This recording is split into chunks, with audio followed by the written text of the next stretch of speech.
আমার এখানে চিতই পিঠা আছে, চিতই পিঠার সাথে আবার হাঁসের মাংসের চুইঝাল আছে। ইটালির থেকে পর্তুগাল থেকে যেই আসে মেহমান আমার এখানে পিঠা খাওয়ার জন্য আসে, খায় না শুধু, আবার নিয়েও যায়। Trop bon, j'aime trop.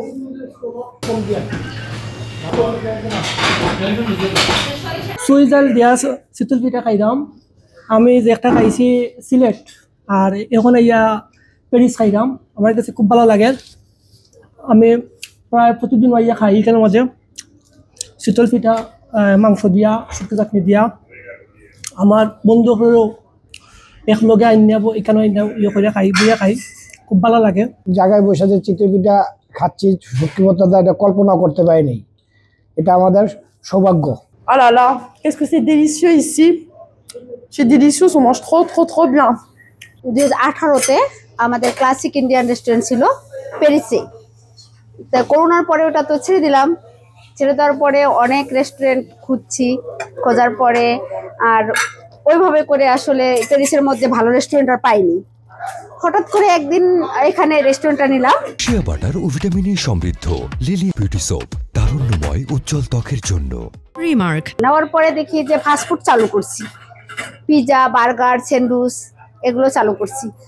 চালু করার পরে মোটামুটি আলহামদুলিল্লাহ চলতেছিল।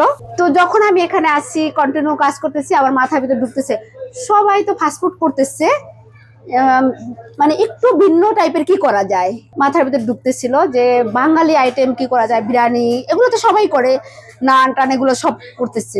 তখন আমার হঠাৎ করে এই পিঠার আইটেমটা আসলো। আমি খাওয়ার জন্য চিতই পিঠাটা এখানে বানাইলাম। বানানোর পরে কয়েকজন ভাইয়েরা আসলো, ওরা চাইছে, আমি নর্মালি ওদেরকে এমনি খাওয়াইছি।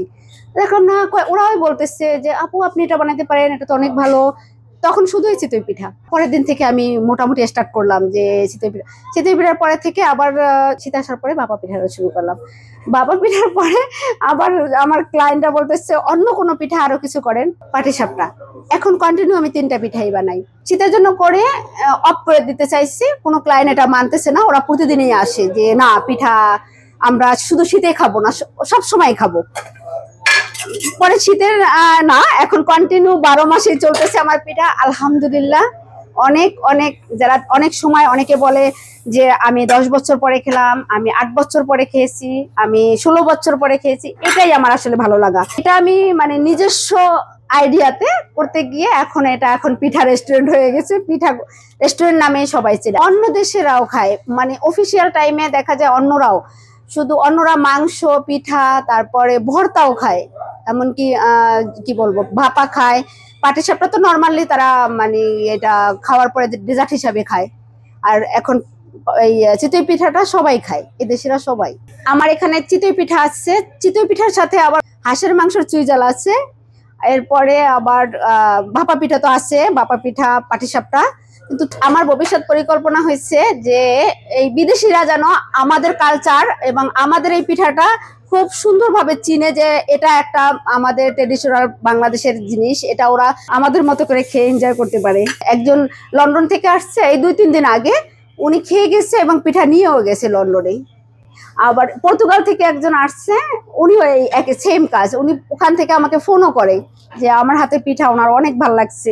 তারপরে ইটালির থেকে আসছে, এই যে কাছেই একটা হোটেলে ছিল, উনি প্রতিদিন আমার এখানে দুপুরে রাতে খাবার খেয়ে আবার নিয়ে যেত উনি সকালের নাস্তার জন্য পিঠাটা।